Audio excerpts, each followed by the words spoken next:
Dalawang flood control cases delayed for resolution. Kampo naman ni Senator Bong Revilla humiling ng extension para magsumite ng kanyang counter affidavit.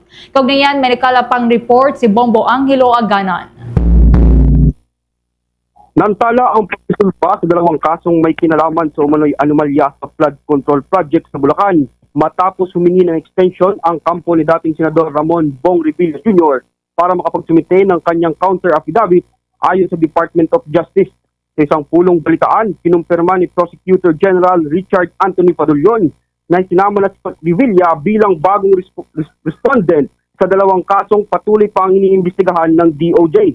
Ayon kay Padulyon, dati ay puro opisyal lamang ng Department of Public Works and Highways ang sakop ng kanilang investigasyon.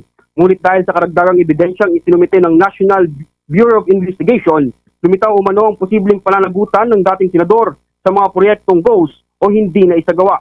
Binigyan ng DOJ sa Revilla ng 5 araw upang isumite ang kanyang counter affidavit, isang hakbang na kailangan para may pagpatuloy ang preliminary investigation at matukoy kung may sapat itong batayan upang ihain ang kaso sa korte. Target ng DOJ na matapos ang investigasyon sa December 15 upang may sumite ang kaso para sa final na resolusyon. Kaugnayan, pakinggan natin ang naging pahayag ni Prosecutor General Richard Anthony Padulyon. The two other cases will be slightly delayed because there are additional respondents. As in fact, as we speak now, there is an ongoing preliminary investigation which is being conducted as against additional respondents. Reason for this is that initially, those who were charged in those two cases only involved DPWH officials. But eventually, there were pieces of evidence that were submitted by the National Bureau of Investigation, and this time it included proponents. So we have to give them that opportunity also to be able to file their respective counter affidavits with respect to the complaint. There is one case now which is ongoing, which includes a proponent, former Senator Bong Revilla.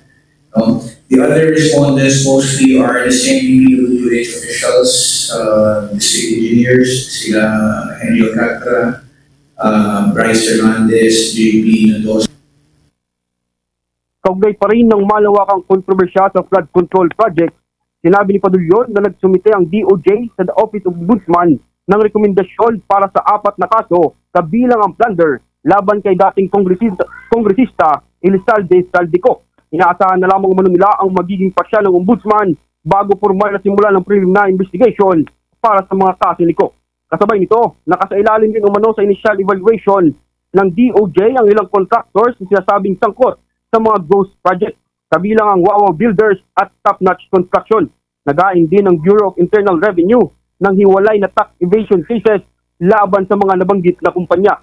Samantala, nakatakdang lumabas sa December 15 ang desisyon ng panel ng DOJ para sa unang 3 kaso ng flood control scam na isinumite ng kagawaran kamakailan. At yan ang ulat mula dito sa Department of Justice. Para sa Bombo Network News, ako si Bombo Angelo Aganan, and this is Bombo Radio Philippines, the #1 and most trusted source of news and information. Basta Radio, Bombo! For the most trusted source of news and information, visit our website at www.bomboradio.com. Follow us on Bombo Radio mobile app, Facebook, YouTube, TikTok, and X, formerly Twitter. Like, share, and stay connected. Anytime, anywhere.